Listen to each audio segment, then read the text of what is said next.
Primero que nada, pues muchísimas gracias a todos los que han organizado este evento.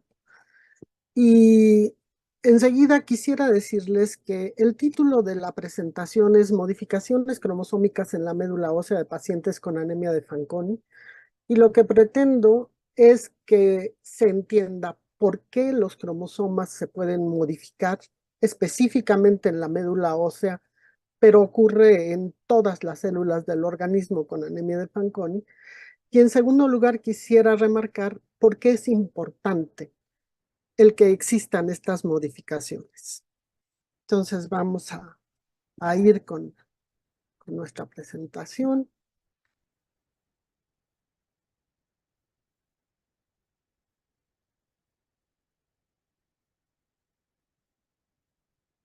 Como acaba de decir Javier, cualquier paciente que presente anemia de Fanconi es porque tiene una variante patogénica en alguno de los, por lo menos, 22 genes FANC que conocemos hasta ahora.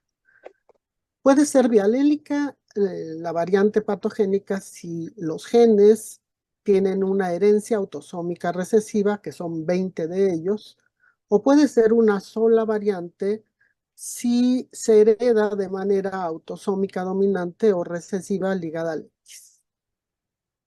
En cualquiera de estas situaciones, nosotros vamos a tener cambios a nivel celular, a nivel molecular y a nivel de desarrollo físico. De manera que nosotros vamos a poder saber que si hay una variante patogénica, existe en las células una sensibilidad a lo que serían los agentes alquilantes, sobre todo los bifuncionales, y a las especies reactivas de oxígeno. También tenemos alteraciones en el ciclo celular, sobre todo a nivel de G2 y su paso a mitosis. Tenemos un fenotipo celular que es esencialmente proapoptótico, tiende a que las células sufran apoptosis y mueran. Y tenemos también inestabilidad cromosómica. Todo esto nos lleva entonces a otro tipo de alteraciones que podemos ver a nivel ya integrativo, como alteraciones del desarrollo físico, que antes se les denominaba malformaciones congénitas, a pancitopenia en la médula ósea y puede progresar a cáncer. De manera que si nosotros tenemos un paciente que tiene anemia de Fanconi, su médula ósea está alterada, tiene falla medular.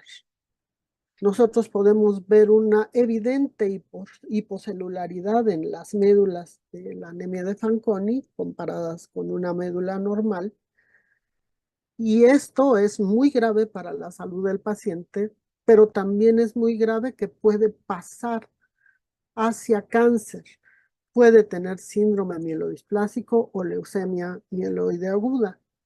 Generalmente pueden ser otros tipos de cáncer, pero esto es lo que nos ocupa ahora.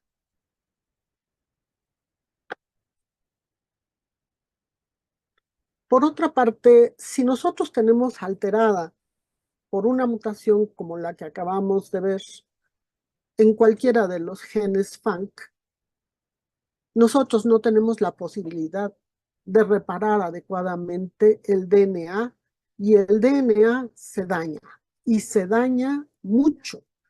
Nosotros podemos observar pocas de las consecuencias del daño al DNA porque hay mecanismos de reparación que las pueden resarcir y hacer un DNA completamente normal, pero si no existiera esto, nosotros veríamos que el DNA puede dañarse miles de veces en una sola célula por día.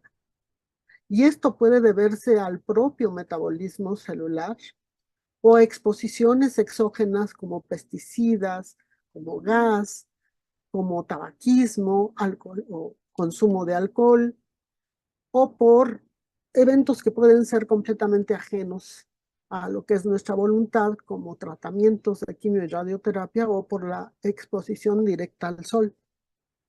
De cualquier manera, todo esto está dañando a nuestro DNA y de manera continua este daño, en especial el daño al que no puede enfrentar la anemia de Fanconi, que son los enlaces covalentes cruzados entre las dos cadenas del DNA que impiden que se abra esta molécula, que es como funciona.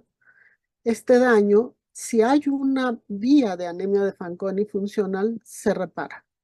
Y nosotros no vemos que existió ese daño.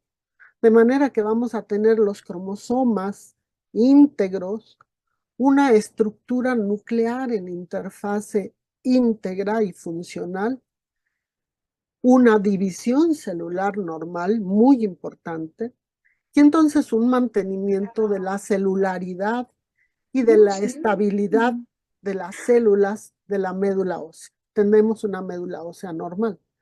Pero si este daño no puede repararse, entonces el DNA puede tener consecuencias en su estructura que van a tener que enviar la célula a muerte.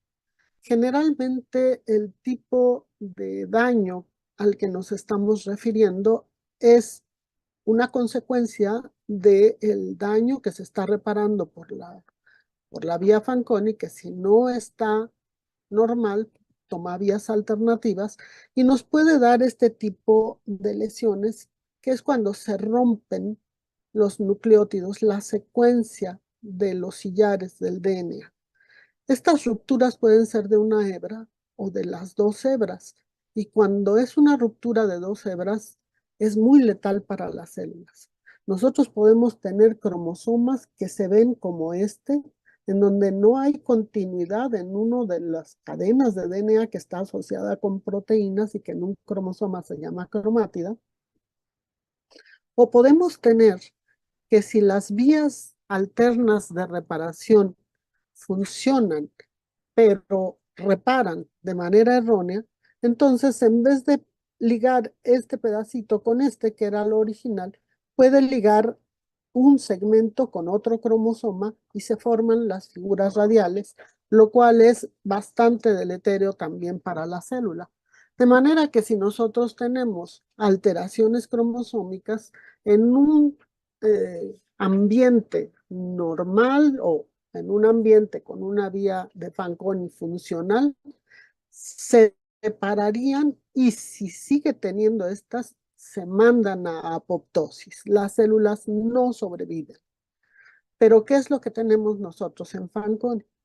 Que las células sí sobreviven y entonces sobreviven con una cantidad de daño cromosómico muy elevada, lo que en otra situación podría no ser compatible con la vida. En nuestros pacientes con Fanconi, lo que vemos es que están viviendo las células y por eso tenemos pacientes, porque están combatiendo estas alteraciones que tienen, pero ese combate molécula a molécula, célula a célula, va a hacer que las células, la mayor parte de las células, empiecen a acumular errores en su genoma. De manera que si nosotros tenemos un ambiente Fanconi, los cromosomas los vamos a encontrar con alteraciones. Hay algunas alteraciones como estas que son típicas de nuestros pacientes con Fanconi, que realmente no pueden hacer una división normal. Tienen una división muy alterada y esto puede llevar a muerte celular por sí mismo. De manera que se va vaciando la médula ósea.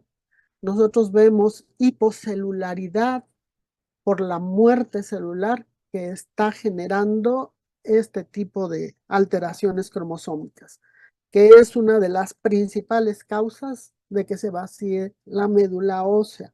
Hay otras, pero esta es la de las principales. Por otra parte, quisiera yo resaltar que en la línea de la vida de los pacientes con anemia de Fanconi, la esperanza de vida es baja. En los países desarrollados, los pacientes pueden llegar hasta la década de los 30 y conocemos algunos que llegan más adelante y en buenas condiciones, otros en no tan buenas, pero llegan a la adultez. En general, en la población de México y creo que en la población de Latinoamérica, nuestros pacientes no tienen esa expectativa de vida y mueren en la segunda década de la vida en general, sea por falla medular o bien porque inicia el proceso cancerígeno y desarrollan leucemia, que es de los primeros cáncer que nosotros podemos encontrar en nuestros pacientes. Perdón.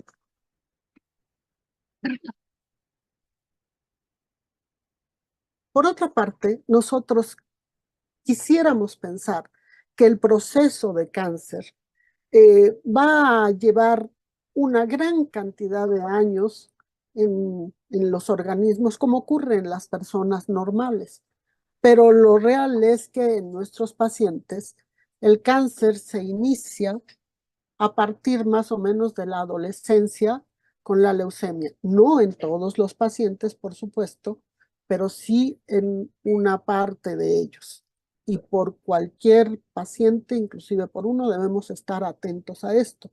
Y lo que ocurre es que nosotros tenemos que cuando se detecta la enfermedad, que es aproximadamente a los 7 años, que es cuando se presenta generalmente la falla medular, vean que transcurre poco tiempo en relación a cuando se presenta el primer cáncer. De manera que nosotros tenemos que estar muy atentos en todos estos años para poder entonces ayudar a nuestros pacientes. Ahora, ¿por qué son importantes los cambios cromosómicos en la médula ósea de los pacientes con anemia de Fanconi?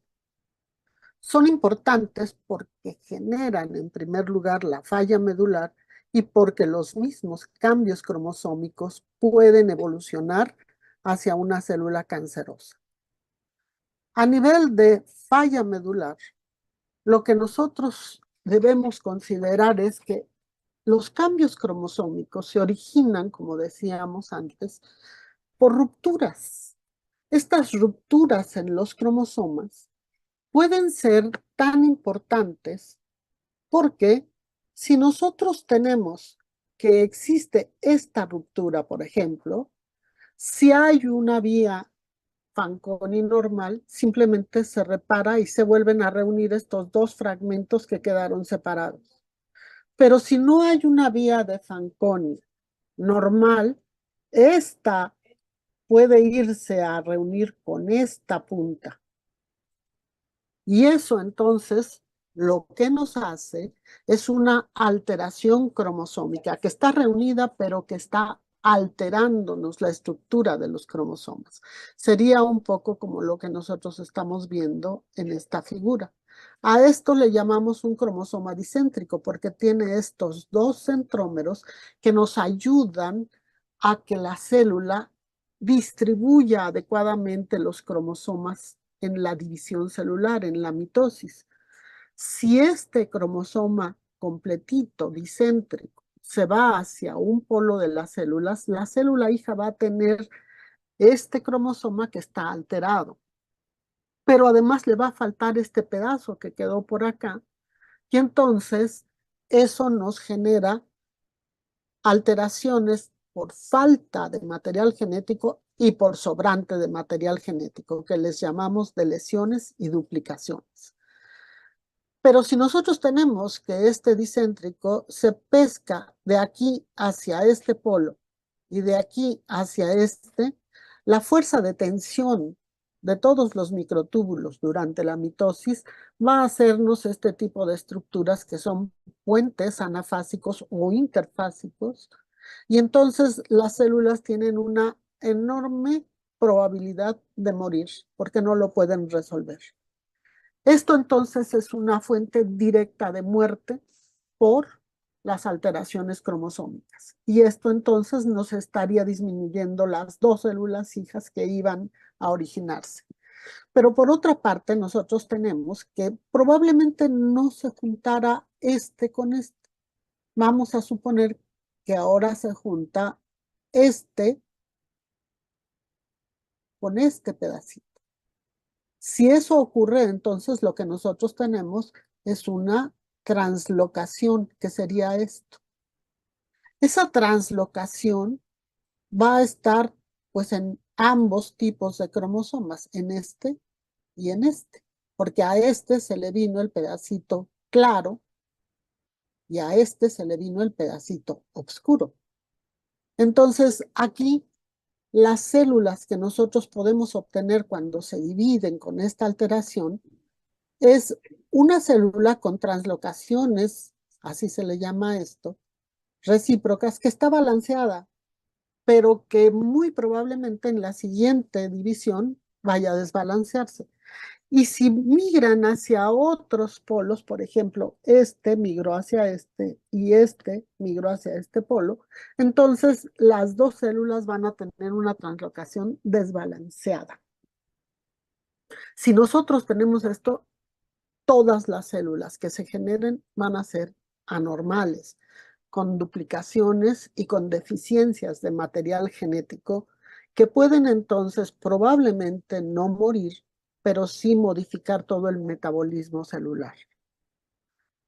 En este caso, nosotros, en este en especial, nosotros tenemos estos puentes que decíamos que llevan a la muerte celular y también tenemos estos pequeños fragmentitos que quedan aquí que no se van a ningún lado porque no tienen un centrómero que los guíe y entonces se pueden formar estos micronúcleos y esos micronúcleos también pueden ser parte de un tipo de célula que pueda tener problemas tanto de deficiencias como de duplicaciones, pero también pueden generarse alteraciones más complejas y llevar a estados que nosotros podemos llamar cromotripsis, que es un estado en donde el cromosoma que se quedó en un lado o el fragmento no puede reparar de ninguna manera y entonces tiene rearreglos caóticos dentro de sí. De todas maneras, todo esto va a generar células que pueden llevar a la muerte. Y resulta que todas estas alteraciones celulares son graves, pero además llevan a inflamación. Y en la inflamación nosotros tenemos una elevación de citocinas inflamatorias de estos factores TNF-alfa, TGF-beta, que no solamente inhiben la proliferación, sino que también inducen hacia una vía de reparación que es sujeta a error, que es la unión de extremos por no homólogos, y entonces las células aquí pues empiezan a hacer un ciclo en donde vamos a llegar a la muerte. Por un lado, este tipo de elementos no dejan que las células proliferen y por otro lado están empujándolas a que tengan más daño cromosómico. Y entonces las células pues van a tener graves problemas tanto de proliferación como de muerte celular, porque si nosotros tenemos, habíamos dicho, una ruptura, pues se va a apoptosis esa célula generalmente. Hay quienes dicen que con una sola ruptura se va a apoptosis, hay quienes dicen que con más, que con 4 se puede ir a apoptosis. De todas maneras, nuestros pacientes tienen más alteraciones que esas en sus células vivas. En la apoptosis nosotros tenemos un fenotipo celular que tiene incrementado una proteína que es el vigilante del genoma, como le llaman, que es P53. Y más adelante vamos a retomar esto, porque esto que en células de anemia de Fanconi lo encontró, lo mostró Cecaldi hace algunos años, Alfredo Rodríguez, aquí presente, lo corroboró y lo utilizó después para generar nuevo conocimiento. Entonces, las células van a tener una decisión celular. Tienen que decidir las células si se van a apoptosis o si sobreviven. Pero la sobrevida de estas células lleva un costo y el costo es sobrevivir con daño genómico. Entonces, las alteraciones cromosómicas ya sabemos que inducen muerte celular y las que no inducen muerte celular pueden tomar un camino hacia el cáncer. Ahora, el que nosotros tengamos una célula, esto es una sola célula, con un cromosoma dicéntrico como este, pues fíjense que hace una división anormal, pero las células que se generan van a tener alteraciones cromosómicas diferentes a la original. Si este cromosoma dicéntrico logró pasar el puente que les decía hace un momento porque se rompió, entonces vamos a tener por un lado una célula hija con una deleción y por otro lado una célula hija con una translocación. Y eso implica que nosotros tenemos dos tipos de alteraciones cromosómicas diferentes a la que se vio en la célula madre. Este tipo de alteraciones, las que están de manera continua generándose y que son diferentes, es a lo que llamamos inestabilidad cromosómica, y esta inestabilidad cromosómica es característica de nuestros pacientes. Y de manera continua, entonces, se están formando alteraciones estructurales en los cromosomas que cambian la estructura y numéricas, porque podemos tener que los cromosomas no se agregan bien y se va un cromosoma de más o de menos a una célula. Y a esto les llamamos alteraciones no clonales. Y cuando nosotros tenemos estas alteraciones no clonales con deficiencias o duplicaciones, las células no funcionan adecuadamente.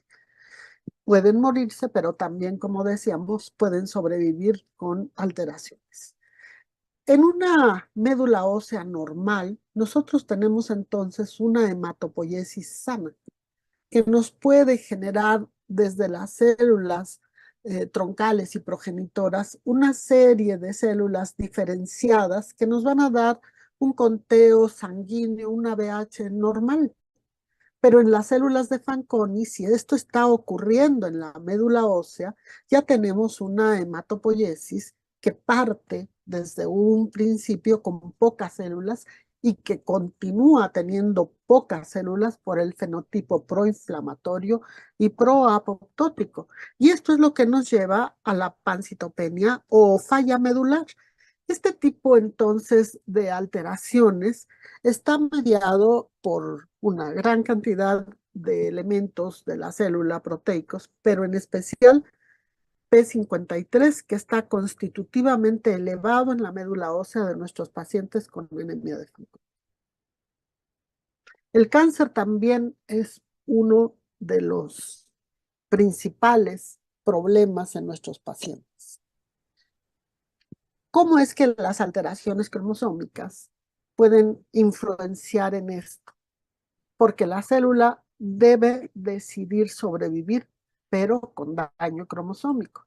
Sabemos que el cáncer en anemia de Fanconi se presenta tanto en la parte hematológica como puede presentar tumores sólidos, sobre todo en epitelios, en el esófago, en la vulva, en el ano, y para algunos genes pueden tener tumores embrionarios como meduloblastoma o nefroblastoma.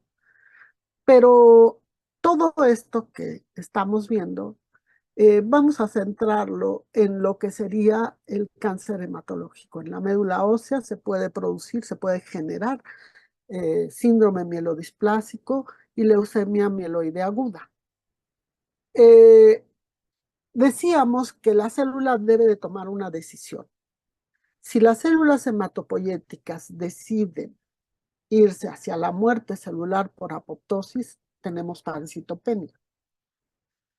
Y esta pancitopenia, sabíamos que nosotros podíamos tenerla por apoptosis porque tenemos elevados algunos factores proinflamatorios que no permiten la división, pero también Alfredo Rodríguez y su colaborador en la Universidad de Harvard encontraron que las células pueden tomar la decisión porque las moléculas que maneja cada una de las células pueden ser heterogéneas dependiendo de su entorno celular. Entonces, hay una serie de células en la médula ósea que tienen P53 elevado y se marcan aquí con rojo, y estas células con P53 elevado, pues van a irse a apoptosis y además tienen una supresión de la proliferación.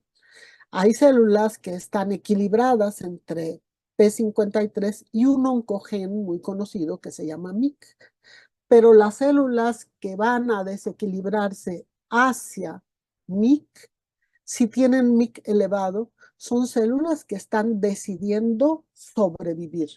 Son células que promueven la proliferación.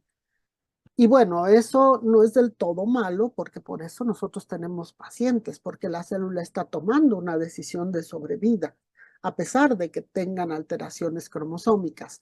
Hay muchas formas en las que los pacientes pueden combatir este tipo de alteraciones que generan daño celular.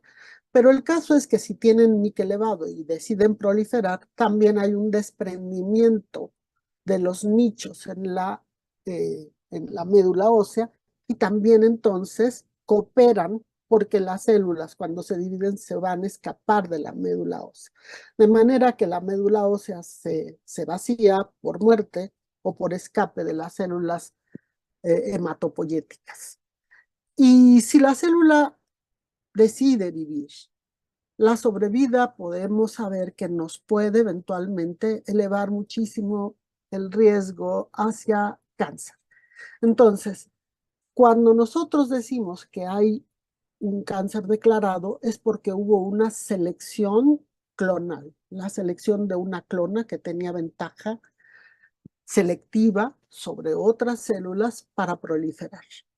Entonces, mientras nosotros tenemos una médula ósea estable, pues tenemos una enfermedad estable, pero eventualmente esto va a llegar a una anemia plástica. Y este es un cuello de botella que sabemos que en cáncer se sabe que es muy peligroso porque entonces la reducción del número de células hace que si hay células que tengan una posibilidad mayor de seleccionarse y dividirse, puede entonces llevarnos a una clona predominante y la clona puede ser una clona cancerosa o puede tomar el camino del cáncer. Entonces, la elección de sobrevida permite que tengamos individuos con anemia de Fanconi, que los amamos, pero sus células tienen daño cromosómico. Y aquí algo muy importante es que el daño cromosómico es diferente en cada célula. Y esa heterogeneidad celular es el mejor sustrato para seleccionar naturalmente a las células que tengan la mejor capacidad de sobrevivir. De manera que se van a generar clonas celulares y estas pueden tener predisposición a cáncer. Desde hace algunos años, desde 2006, que se nos ha propuesto un modelo en donde hay una parte macroevolutiva de una población celular que nos puede llevar a cáncer. Y esto parte desde alteraciones no clonales y nos lleva a alteraciones clonales.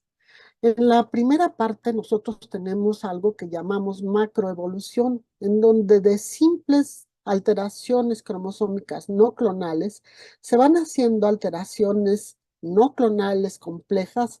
Finalmente llegamos a una etapa en donde las células tienen una gran heterogeneidad y que pueden llegar a genomas caóticos. Y aquí tenemos una fase de transición, en donde de ser células que no estaban seleccionadas positivamente, esta gran heterogeneidad hace que en esta etapa de crisis, cuando se disminuye mucho la población celular, haya un incremento poblacional, pero gracias a que tenemos alteraciones que se volvieron clonales y que permitieron la sobrevida por un mucho mejor fitness o una mucho mejor capacidad de contrarrestar el ambiente y dividirse de estas células. Recientemente el grupo francés, en este artículo de Sebert, eh, encontraron que en los pacientes, todo esto que está aquí arriba, cada uno es un paciente, lo más negrito es pacientes que ya tienen leucemia mieloide aguda, o síndrome mielodisplásico, y los más claritos son los que apenas tienen falla medular. Si ustedes se fijan, la mayor parte de ellos tienen alteraciones clonales y las alteraciones se encuentran en algún cromosoma específico como el 1, en especial el brazo largo del 1 que está duplicándose, o el 3, en especial el brazo largo del 3 que está duplicándose, o en el cromosoma 7, que puede ser la ausencia de todo el cromosoma 7 o del brazo largo. Aquí es deficiencia. Y todos estos pacientes, fíjense, todos estos, tienen alteraciones en estos 3 puntos de los cromosomas. Todos ellos tienen alteraciones clonales, pero fijémonos bien en estas, porque resulta que estas alteraciones que se habían descubierto ya desde hacía tiempo que en los pacientes con anemia de Fanconi podían estar presentes, la duplicación del 1Q, la duplicación del 3Q y la deficiencia del 7 parcial o total, desde hace mucho tiempo, prácticamente desde que se empezaron a leer las médulas de los pacientes, se encontró, y en un bonito estudio de Meta también se demostró que este tipo de alteraciones se vuelven clonales, es decir, para que nosotros digamos que una alteración cromosómica ya es clonal, debe de estar en por lo menos 3 células si es estructural, perdón, si es numérica, o en 2 si es estructural. Y lo que nosotros vemos en los pacientes, en los cromosomas de la médula ósea, son muchas alteraciones. Nosotros hicimos este estudio, vean ustedes, en 35 pacientes de diferentes edades, desde los 5 hasta los 25 años. Tenemos muy poquitos pacientes que crucen la línea de los 20 años, pero aquí tenemos estos 3. Y vean ustedes cómo en todos ellos, salvo en uno, encontramos alteraciones no clonales. Pero cuando se va haciendo más adulto el paciente, cuando va llegando a edades mayores, que aquí la mediana es a los 9.6 años, y trazamos este cuadro para encerrar los pacientes que están ahí, vean cómo acá tenemos alteraciones clonales que están en rojo, las alteraciones estructurales clonales. Nosotros vamos a tener que hay relativamente pocas personas, pocos pacientes pequeñitos con alteraciones clonales de este tipo, pero conforme va pasando la edad, vean ustedes en esta segunda parte de nuestra población cómo las alteraciones van apareciendo con más frecuencia, y en muchas ocasiones tienen más de una clona un solo paciente, de manera que la edad es importante. Y a estos pacientes que nosotros hemos visto con clonas, hemos encontrado también duplicaciones del cromosoma 3, que pueden ser directas como esta, o a través de translocación.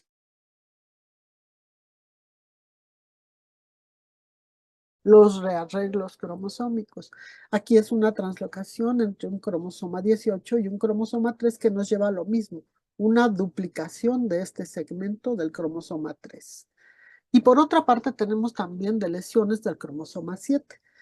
Pero lo que nosotros vamos encontrando de manera continua y en todos los pacientes son las alteraciones no clonales que se van asociando con alteraciones clonales, pero que no son exactamente estas. Pueden ser como esta, por ejemplo, una trisomía 18, o pueden ser clásicas como la monosomía 7. De todas maneras, lo que nosotros debemos tener en cuenta es que el riesgo para desarrollar un cáncer dentro de los 3 primeros años después de la observación de una de estas clonas, aproximadamente lo ha calculado Boturini de 1 en 33, de 1 en 3, es decir, 33%. Mientras que el riesgo para los que no tienen todavía estas clonas es de 1 en 30, el 3%. Es muy, muy diferente. De manera que es indispensable que nosotros estudiemos cromosómicamente la médula ósea de los pacientes. para detectar esto. Y se puede hacer por cariotipo, pero también se puede hacer por FISH en células en interfase. Los cariotipos en médula ósea son especialmente difíciles tanto de obtener como de analizar. Pero el FISH puede ayudar porque ya sabemos cuáles son los segmentos cromosómicos que hay que buscar. De manera que si hay alteraciones clonales que se pueden asociar con la progresión, como los que acabamos de mencionar, nosotros podemos hacer algo, podemos prevenir, podemos estar antes de, y entonces es indispensable que se realice anualmente el análisis cromosómico de la médula ósea. Puede ser por cariotipo, pero es posible que no en todos los sitios se pueda hacer, pero puede hacerse también por FISH. Si se puede por ambos, es mejor. Entonces, este tipo de alteraciones cromosómicas que nosotros ya conocemos muy bien, pueden detectarse antes de que tenga el cáncer el paciente. Es por eso que es tan importante ver cómo van cambiando los cromosomas en la médula ósea de nuestros pacientes. Bueno, le doy las gracias a todos los organizadores, a mi grupo en el Instituto Nacional de Pediatría, al Instituto de Investigaciones Biomédicas de la UNAM, a mis queridísimos colaboradores que ustedes ya conocen, Benilde, Alfredo, Moisés. Acá está Berta, está Silvia que se encarga del seguimiento, todo nuestro equipo que es genial, a Magda y a nuestros pacientes. Gracias a todos. Gracias.